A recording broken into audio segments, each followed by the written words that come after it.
I want to amplify that we believe that there's a possibility that the international community can be brought to bear, the UN, from the Declaration of Human Rights all the way through. This is a very, very serious matter. There's something that I didn't mention and I hesitate to mention because I am not Nigerian, although I think Dr. Lloyd has bestowed upon me the honorary title of Nigeria Man.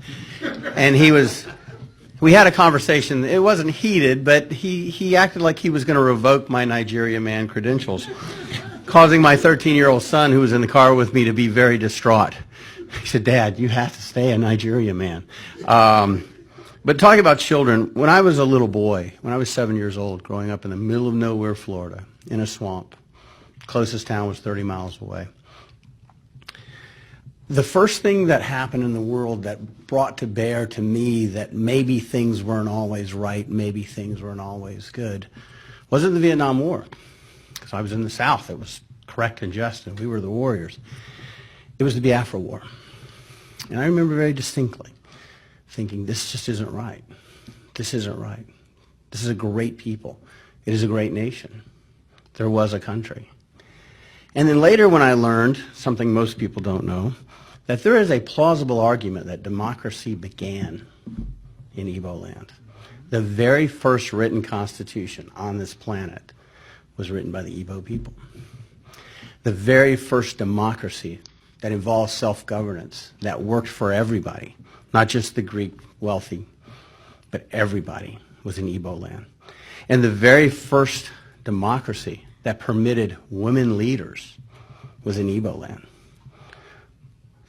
The West, Europe, we were still in the Dark Ages. And yet the Igbo had figured out a way to have a just and meaningful government and a just and meaningful society and due process and fairness. And to this day, you see a great many Igbo leaders that are women. So it is my honor to have been able to work with the Igbo community. We are contemplating preparing an appeal to the United States Supreme Court related to the senseless slaughter and what we believe to be the genocide of the Igbo people. To bring this full circle, that has been going on since 2016, overseen by the APC. It's not ironic, it's not a coincidence, that the only APC governor in Igbo land is the one the Supreme Court just forced upon them. Not ironic, not a coincidence. Nigeria has just been placed with a visa ban, as everyone knows. That's not the United States picking on Nigeria. That is the United States seeing Nigeria, the Nigeria that exists now. Not the historic Nigeria, not the hopes of 1960, not the hopes of Iransi, not the hopes of the three founders, not the hopes back to the 900s. That's what Nigeria has become. And unless it gets better, it of course is going to get worse. It cannot get better unless the judiciary can be a bulwark against the corruption, against the senseless slaughter, the genocide, the tribal hatred, the regional issues of one part of the country gets to have the oil, one part of the country gets to grow the food, the other part of the country gets to have the finance and the business, and then the rest of the country gets to have the guns and the power and tells the rest of the country what to do, or else they will perish. That's just the start.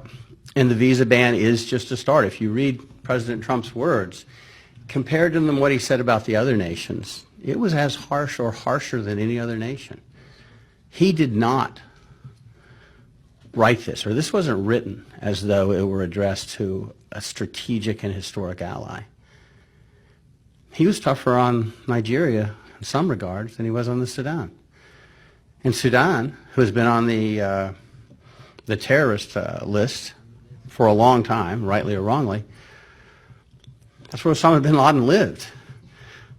That's where Al-Qaeda was born and nourished and nurtured. And yet if you look at the visa ban for people from the Sudan, it is hopeful. You can get off of this. In Nigeria, it is far more stern. So the people of Nigeria need to understand this. And the Supreme Court needs to understand. They have an opportunity to correct a wrong. And it is a wrong that is so blatant and so apparent that it is almost the stuff of comedy. but it's gravely serious. It is very, very serious. That's really all that I think we have. We would probably like to open the floor to some questions. We have a handheld microphone if anyone would like to ask any questions. Do you have any questions? Yes. Here.